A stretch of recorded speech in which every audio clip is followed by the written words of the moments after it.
Chapter 26. Eunuch Su enters the tiger's den empty-handed. The poem reads, Tears wet the fragrant grassy path in the suburbs, singing of Yongyuan Pass, sorrow gathers. Letting go, we divide the spoils equally. A whip cracks on the proud horse, peering through the sparse woods. Thunder and wind rage, startlingly, suddenly thorns and brambles cover the ground. Tonight in the mountain hollow, how can my soul return empty-handed? Right tune, regretful parting. Life between heaven and earth, prosperity inevitably leads to decline, gathering inevitably leads to scattering. In times of peace, everyone thinks of enjoying and maintaining their livelihood, sharing in the joy of prosperity. But in times of debauchery, every person with talent or skill thinks of seeking a career, seeking trouble. Some gather in one place, some scatter in all directions. Who is willing to stay in the forest in spring, growing old and dying under the window? Furthermore, Jin Guojun and Tong Pijai, fearing there was business at the yamen, also bid farewell and hurried back to Leju. Shang Xingxin, Wang Bading, and Li Xuansui were carefree and had nothing on their minds. They enjoyed the mountains and rivers as they went, and before they knew it, they had crossed the border of Lindsay. Li Xuansui said, Brother Shan, now that we've met, I wonder when we'll reunite? I should have escorted you home, but I fear there are matters at home, so we must part ways here.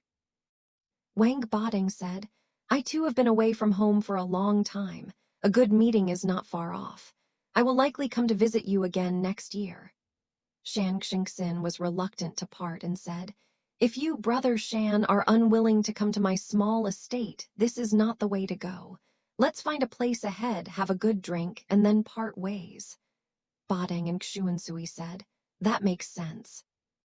They set off, and Xingxin pointed and said, Ahead is Baiyashan, the place where Guanzhong and Bao Shuya divided their gold.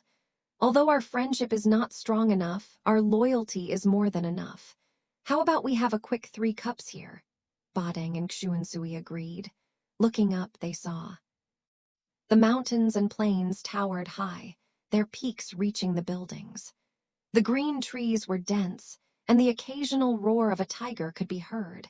The poplars swayed gently, and the warbling of orioles echoed in the air. Truly, birds soar over the Wei River, and whales and sea monsters leap and frolic beside it. At the foot of Baiyashan Mountain, there were only 30 or 40 houses, with a tavern in the middle, its wine banner hanging askew outside. The 3 dismounted their animals and arrived at the tavern's entrance, where they saw 3 or 4 animals being fed under the thatched shed. The tavern owner hurriedly came out to welcome them into the thatched hut, washing their faces and dusting them off. Xingxin asked the owner, Where did the animals outside dismount, guests? The tavern owner pointed and said, They're drinking in a clean room on the left. Just as Xingxin was about to go look, he saw a person peeking out from the side door. Bading glanced at him and recognized him, laughing, So it's Brother Li here. Li Rugui saw him and hurriedly called out, Brothers, come out, Brother Bading is here. Qi Guoyuan hurriedly came out and they all exchanged greetings. Bading asked, Why are you 2 here? Li Rugui said, Wait a moment, there's a good friend inside. I'll ask him to come out first. He then called out towards the door, Brother Du, come out, Brother Shan from Leju is here. A dignified and imposing man walked out. Li Rugui said, This is Brother Du Giant from Bijou. Shang Xingxin said, Last year, Brother Liu Haida visited our mountain villa and mentioned Brother Du's noble character and heroic spirit. I have long admired him, and to meet him today is truly a great comfort. Xingxin quickly ordered a felt mat to be laid out, and the 6 men exchanged greetings again. Bo Dang said to Ru Gui and Gu Yuan, You 2 were having a good time at Xiahua Mountain. Why are you here? Li Ru Gui replied, After parting with you, I went to King to visit a friend, but he occupied the place. Brother Qi couldn't resist him, so we had to abandon it and move to Peach Blossom Mountain. I sent the children to King to inform him. I only managed to return to the mountain the day before yesterday.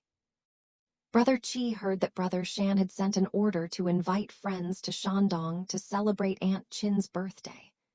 Brother Du has long admired the loyalty of Shu Bao and Brother San, and since we were talking about it on the mountain, he decided to go to Qi County to visit his relative Zhu Xiaoyu and also to meet Brother Jiang. So we came together. I wonder if Brother San has already returned from the birthday celebration, or if he is only going now. Li Xuan Sui said, Brother Shu Bao is no longer at home, he has gone on official business. Qi Gu Yuan asked, where did he go? Shan Xingzin said, that's a long story. He saw that a banquet had already been set up in the hall. Have a few drinks first, then we'll tell our third brother. Everyone took their seats and drank 3 cups. Ru Gui then asked, what official business does Brother Qin have going out on? Wang Bading stopped drinking, prepared gifts for the heroes, and invited them to Shandong. At Jia Runfu's shop, he invited Shu Bao to meet him outside the city. During the meal, Cheng Yaojin identified the thief, and Qin Shu Bao burned the arrest warrant. Qi Guoyuan, hearing this, was overjoyed, slapping the table and shouting, excellent. Li Rugui said, Shu Bao and Yaojin are truly a pair of swift men, truly great heroes. Those who don't associate with these two are not true men. What happened next?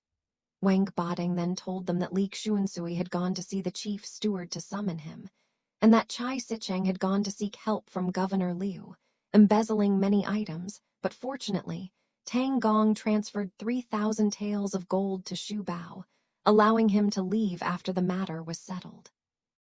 After saying this, Du Giant slammed his hand on the table and sighed, these corrupt dogs of the state will surely be killed one by our brothers. Li Rugui said, you've touched on Brother Du's worries again. Li Xuansui said, Brother Du, what's on your mind? Please tell me. Du Jian said, I reside in Bijou and have a modest fortune. However, due to the passing of my 2 ancestors, and my own rough and uncouth nature, I have no productive work and only 2,000 or 3,000 taels of silver left, barely enough to make ends meet. Last year, my wife passed away, and at the end of autumn, I went to Hejian to visit her. Unexpectedly, the imperial court sent officials to select embroiderers. Officials, gentry, and villagers throughout the prefecture were all listed, categorized into 3 classes: superior, middle, and inferior. My daughter.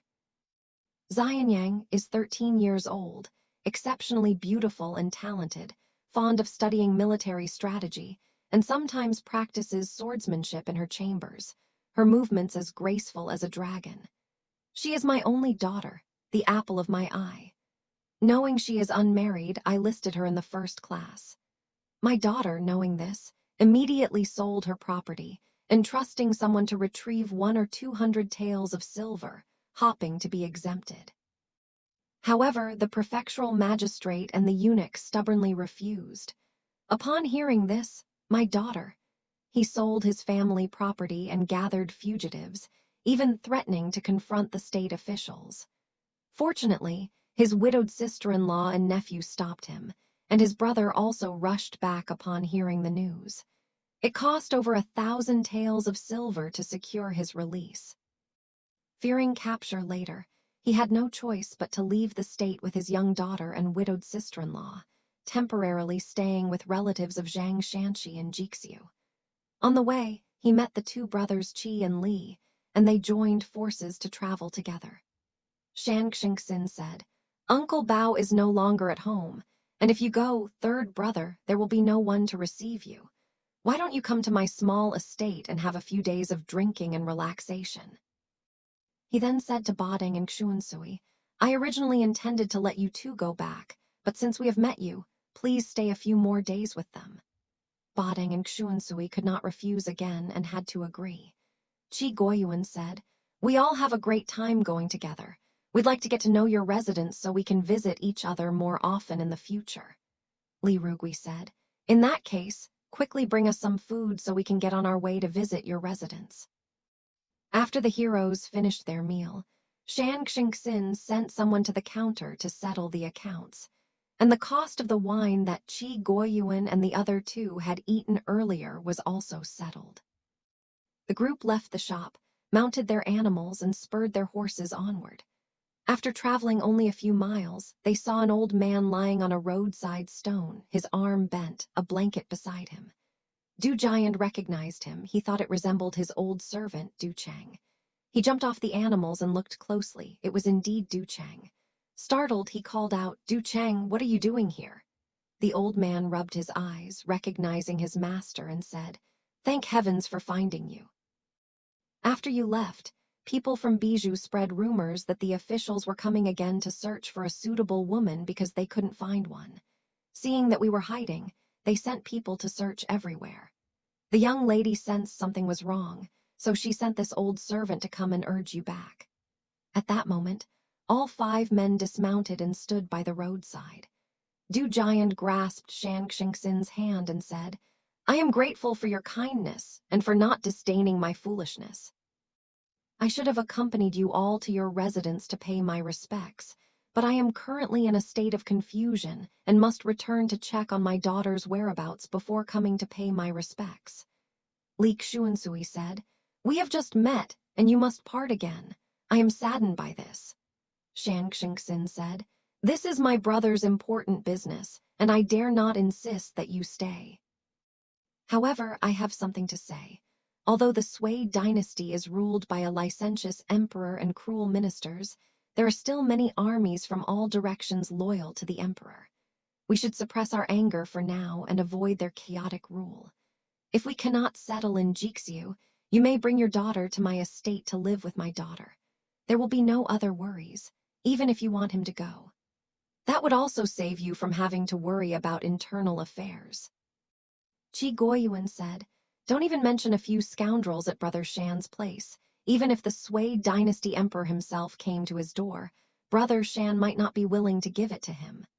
Wang Bading said, "Brother Du, Brother Shan's words are from the bottom of his heart. You should hurry back to Jixiu."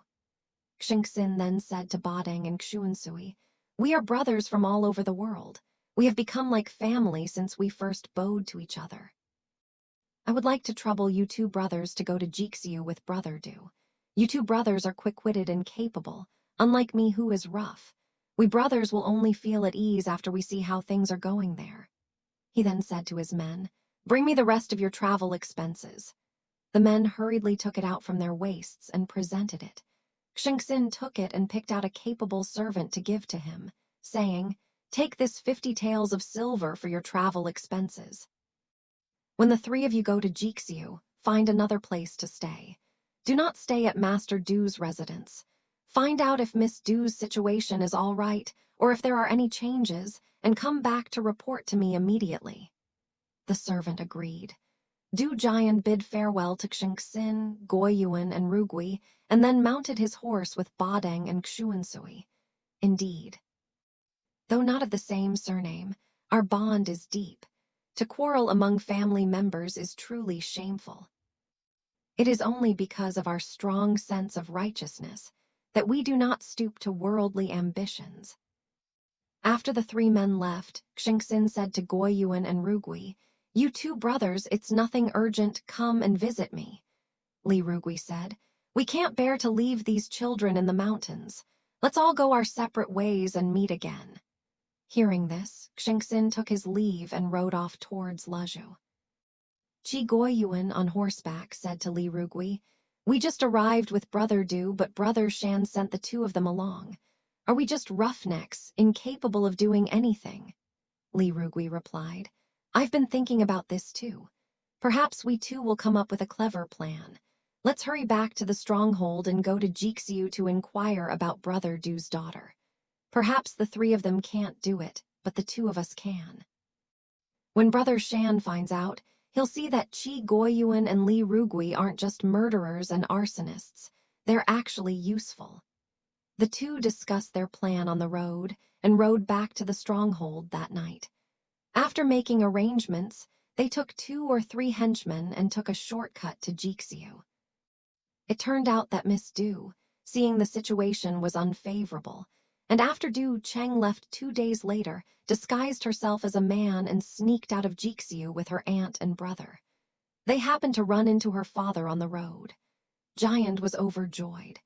Bo Dang and Xuan Sui then urged Du Giant to send him to Erxianzhuang. Meanwhile, Li Rugui and Qi Guoyuan arrived in Jixiu and found a secluded spot outside the city to settle their luggage. The next day, they went into the city to investigate, but did not see Badeng or Xuan Sui. Nor did they know where Zhang Shanqi lived. They wandered around, only hearing street gossip, with groups of people saying that so-and-so had given several thousand taels, so-and-so had given several hundred taels. Unfortunately, the Xia family in Hexi only had one daughter, and they had spent all their savings, only managing to scrape together 500 taels, but the officials still wouldn't let them off the hook and had to put her on the register. All they heard was talk about was the embroiderer. After walking through several streets and alleys, the two grew impatient and went into a small tavern to drink. Two old men entered the shop and sat down, tapping on the table to order wine. They said, "This plague-ridden world, who would have thought they'd issue such an edict? It's causing chaos for everyone, big and small, with people weeping and wailing day and night." One of them said, "The register is now finalized, but unfortunately, our niece can't be saved. It's hateful that corrupt eunuch has no wife, children, or women. What use is all this money to him?" Li Rugui asked. "May I ask where the imperial envoy is stationed now?" One of the old men replied, "He just left the county and is heading to Yangning Prefecture." Upon hearing this, Li Rugui lowered his head and thought for a moment. He then squeezed Qi Guoyuan's hand, got up, paid for the wine, and hurried to his lodging outside the city. He had his men take his luggage and prepared to set off. Qi Guoyuan said, "Brother Du is still missing. Why are you setting off so urgently?"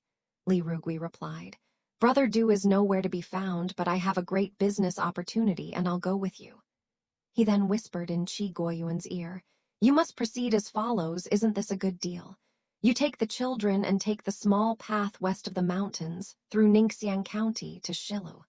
There's a place called Kingsu Pavilion. They'll definitely rest there. You must arrange everything carefully without any mistakes. I'll fly to the camp now, select a few capable men, and gather the essential items. We'll cross to Shilu, within 10 li of Kingsu Pavilion, to meet you and carry out the plan." After saying this, they mounted their horses and went their separate ways. Indeed, though not a brilliant strategy like Zhuge Liang's, it was still a clever plan within the confines of the camp. Meanwhile, the imperial envoy Su Tingfu set off from Jixiu, first sending infantrymen ahead to Yangning Prefecture. He himself rode in a sedan chair, accompanied by a dozen or so attendants and another dozen or so guards, traveling slowly along the way. After 2 days on the road, at noon that day, still over 50 li from Yangning and 3 or 4 li from Kingsu Pavilion, they suddenly saw. A fierce wind arose and strange fog obscured the sky. Mountains shook and peaks trembled, and suddenly tigers roared and dragons howled. Trees scattered and sand flew, and in an instant, monkeys were startled and rabbits scattered. In an instant, the song of the road is hard filled the air, as if Shiyu, the master, was dancing wildly. The group, caught in this storm, were all soaked to the bone. Looking towards Kingsu Pavilion, they longed to go inside and take shelter. The Kingsu Pavilion originally had 2 or 3 courtyards, with 3 small rooms inside and 3 open rooms outside. An old monk lived in the back to keep watch. The group went inside and placed the envoy inside, then sat down in the pavilion. Everyone took off their clothes, gathered some firewood, and warmed themselves on the ground. Outside, 4 or 5 carts were seen carrying many cooked pigs, cooked sheep, chickens, geese, baked flatbreads, steamed buns, and other kinds of food, in 20 or so dishes. There was also a box containing 16 other items for the envoy's use. 4 or 5 jars of old wine were also laid out on the ground. An official, holding a formal invitation, came in and said, "The postmaster of Yangning Prefecture has sent food to welcome the envoy." Upon hearing this, everyone hurriedly led him to the pavilion to meet him. The official knelt down and said, This humble official, Jia Wen, the postmaster of Yongning Prefecture, greets Your Excellency the Imperial Envoy. He presented the report and gift list, said rise, and asked, How much further is it from here to the prefecture? The postmaster replied, About 40 or 50 li. The prefectural magistrate feared Your Excellency's journey would be arduous, so he sent this humble official to serve you first. The officials placed the food box on the table, brought it closer, and set out cups and chopsticks. The imperial envoy instructed his men, You and the soldiers can eat this food together. Hearing this, the officials went downstairs. 2 close eunuchs remained standing behind. The postmaster said, You 2 gentlemen, please go downstairs and have some food and drink. This humble official will serve you here. The 2 eunuchs went downstairs. After a short while, a burly man came up, brought a pot of hot wine, gave a wink, and left. The postmaster hurriedly filled a large cup, knelt down, and said, The situation outside is very tense. I beg you, sir, to have a large cup. The envoy said, Your position is excellent. When we return the day after tomorrow, we'll speak to the authorities and you'll be promoted to a prefectural magistrate. The postmaster half knelt and said, Thank you for your grace, sir. Just then, the envoy drank the wine dry and collapsed to the ground. It turned out that the postmaster was actually Li Rugui in disguise. Qi Guoyuan, who was managing his men, saw that they had drunk some wine, so he poured sleeping potion into their wine, urging each of them to drink a cup, and they all collapsed. Li Rugui ordered his henchmen to carry the envoy down, cut the backs of the 2 eunuchs, tie the envoy to a sedan chair, help the eunuchs onto horses, abandon all the other servants, mount the animals, and ride up the mountain that very night. At that time, Su Tingfu was in the sedan chair, sleeping soundly until late into the night before waking up. With his hands tied behind his back and his body bound in the sedan chair, unable to move, he panicked and shouted incoherently, What does this mean? Why have you loosened us like this? But in that mountain hollow, no matter how much you shout, who would listen? He had no choice but to be carried down the mountain. At that moment, the east began to lighten. Someone threw back the sedan chair curtain and helped Su Tingfu out. Looking outside, he saw that his 2 close attendants, the eunuchs, were also bound and standing before him. Everyone looked at each other, not daring to utter a sound. Then they heard 3 cannons, and 30 or 40 bandits escorted Su Tingfu and the 2 eunuchs into the mountain stronghold. Above, swords and spears were densely packed, and the air was thick with murderous intent. In the 3 thatched huts, in the center were 2 tiger-skin chairs. Li Rugui had changed his turban and sleeves and was wearing a red brocade battle robe, sitting on one of them. Su Tingfu stole a glance and recognized him. It was the postmaster from yesterday. Terrified, he could only kneel down. Li Rugui, standing above, said, You eunuch, the court appointed you to select embroiderers. Although it was the emperor's idea, you should have considered the people's plight. Why did you extort thousands or hundreds of taels of silver from them, causing families far and wide to fall apart and their wealth to scatter? Su Tingfu replied, Your Majesty, we don't need the people's money. These are county officials who are using this as an excuse to extort bribes. We have never accepted a single penny from them. Li Rugui shouted, Nonsense! I've investigated thoroughly along the way and you still dare to argue. Children, take this eunuch down and behead him. We can keep these 2 penniless little devils for ourselves. Upon hearing this, Su Tingfu wept and pleaded. Just then, a report came from outside. The second king has returned. It turned out that Qi Guoyuan had kidnapped the imperial envoy. Fearing that the guards would wake up and rob him, he led his henchmen to ambush him halfway before returning to the mountains. Seeing the 3 kneeling before the steps, he said, Brother Li, why have you loosened your bonds like this? If the court grants us amnesty in the future, we'll still need to rely on him. Li Rugui laughed. Yesterday at Kingsu Pavilion, I also knelt before him and offered him wine. Now I've just played a trick on him, that's all. The 2 men quickly removed his ropes, helped him into the thatched cottage to pay their respects, and said, We are guilty of offending you." They then instructed the children, "Quickly prepare a feast to calm the old man's nerves." The henchmen brought out the food and arranged it properly. The three men took their seats, and after 3 cups of wine, Su Tingfu said, "What brings you two heroes to the mountain?" Li Rugui replied, "Your Excellency, my brother and I have been living on this mountain for years, robbing and plundering, and have harassed all the surrounding prefectures and counties. Currently, because we have so many men, merchants have stopped coming and going, and our provisions are insufficient. We wish to borrow 10,000 taels of silver from Your Excellency to supplement our supplies. We hope Your Excellency will not refuse."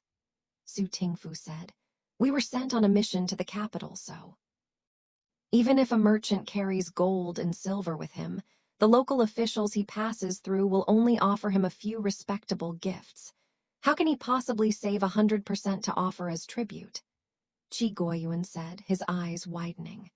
"Sir," he continued, "I tell you the truth. If you bring 10,000 taels of silver, we will be merciful and let you go.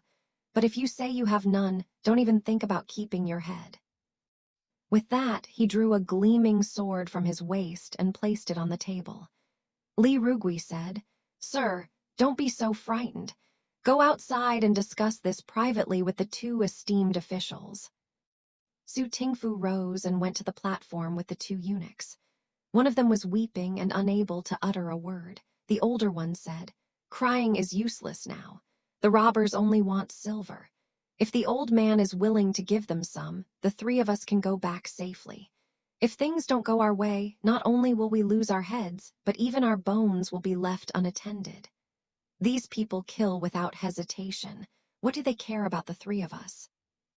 Hearing this and seeing their condition, Su Tingfu said, "If that's how it is, I'll go and beg him to let you go to the prefecture to report and see how these officials discuss it. If they can't come up with that much, they'll just have to take the silver I've deposited in the treasuries of various prefectures and counties." He then got up to send one of them away. Li Rugui ordered his henchmen to bring wine and food. After the older eunuch had eaten his fill, Li Rugui gave him a silver ingot as a reward, asking, "What's your name?" The eunuch replied, "My name is Zhou Quan." Li Rugui said, "Good. This silver ingot is for your travel expenses.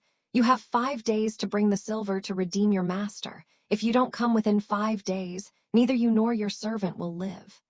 He ordered his men to take back the horse Zhou Quan had ridden from Kingsu Pavilion.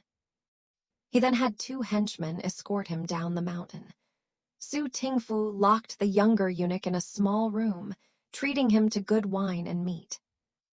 The eunuch Zhou Quan rode his horse to Kingsu Pavilion, only to find the gates locked and no one inside. He had no choice but to inquire at the prefecture. The prefect, having already reported that the bandits had robbed the imperial envoy, rushed to Kingsu Pavilion to investigate. He brought the old monk, the local officials, and the escorting guards into the prefecture and immediately submitted a report to the Fenju government. The prefectural official was anxious and rushed to the prefecture that very night. At that moment, the officials were there investigating the local situation and the old monk when the eunuch Zhou Quan returned. All the officials rose to question him, and Zhou Quan recounted in detail the exploits of the bandits from Peach Blossom Mountain.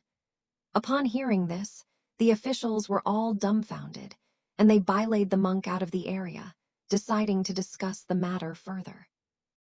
Some said, "This matter must be reported to the authorities and a petition must be issued to mobilize troops to suppress it." Others said, "The bandits only want silver." Yet another said, "If we give them 500, they'll ask for 1,000 more. If we give them 1,000, they'll ask for 2,000 more. Where will the money come from?